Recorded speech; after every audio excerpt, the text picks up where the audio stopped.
Hey everybody, Nick Espinoza, your chief security fanatic here.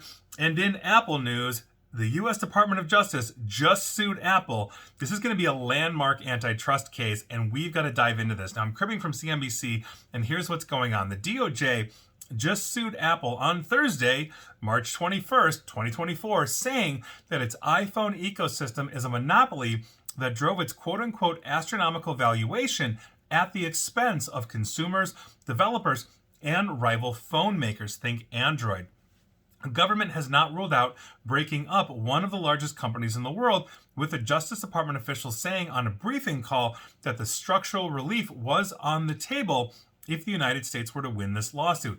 Now, the lawsuit is claiming that Apple's anti-competitive practices extend beyond the iPhone and Apple Watch businesses and cite Apple's advertising, browser, FaceTime, and news offerings as well. Quote, each step in Apple's course of conduct built and reinforced the moat around its smartphone monopoly. That is according to the lawsuit filed by the DOJ and 16 attorneys general in New Jersey federal court.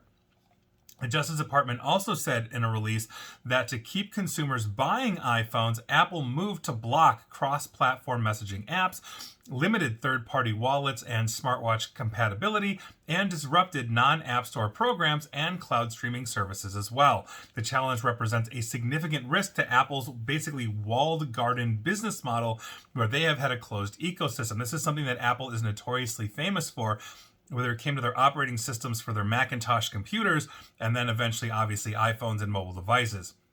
The company says that complying with regulations cost it money, could prevent it from introducing new products and services, and could hurt customer demand. The lawsuit could force Apple to make changes in some of its most valuable businesses. So the iPhone, for example, Apple basically reported more than $200 billion in sales in 2023. Apple Watch is part of the company's $40 billion wearable business and its profitable services line, which reported $85 billion in revenue as well.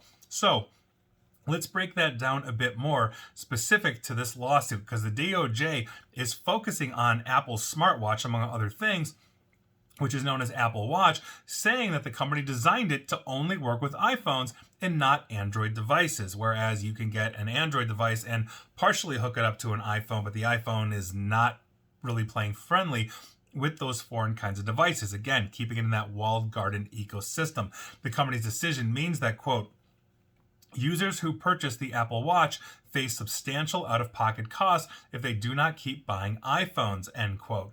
And that's, again, according to the complaint, which is absolutely true. They're forcing you into the ecosystem, and because there's no solid cross-compatibility there, we have a huge issue.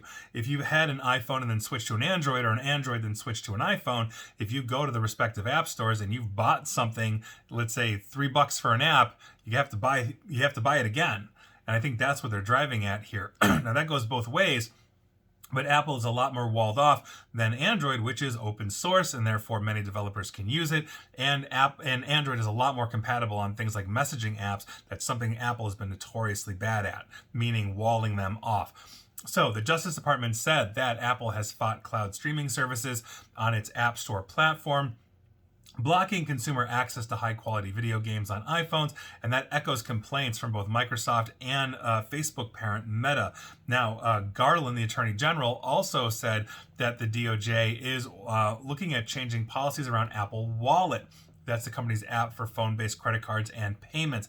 Apple's shares, for the record, fell more than 4% during trading on Thursday, March 21, and a breakup of Apple, if successful, would be one of only a handful of breakups that have been done under the Sherman Act. Now, the Department of Justice essentially has considered using the Sherman Act in other antitrust cases, but the last time it was used was to break up Bell Telephone System in 1982, which kind of reconsolidated, but that's a whole other story. So this obviously is huge news, because Apple is essentially under the gun for that. And iMessage, for example, is one of those things where if you're an Android, they would intentionally put you in a different color. Like it kind of dragged down group chats. There's always been jokes and memes about that kind of stuff. But it really underscores that closed ecosystem that they have. And once you get into it, to their point, you can't take your Apple Watch and just, move it to Android if you decide to switch from iPhone to Android.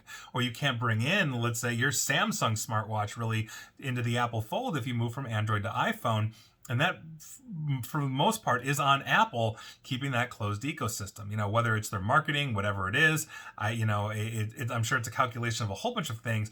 But the point is that these are anti-competitive practices, and given that Apple's valuation, I believe, is over $1 trillion now, that's a huge player in this market, because the two most dominant phones are Android, first by device population, followed by iPhone.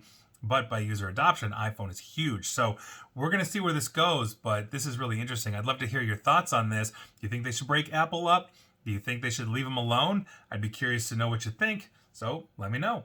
Please like, share, follow me here on Facebook and Twitter at NickAESP. And please feel free to subscribe to me at YouTube as well. And as always, stay safe, stay online, and please attempt to stay private. Thanks, everybody.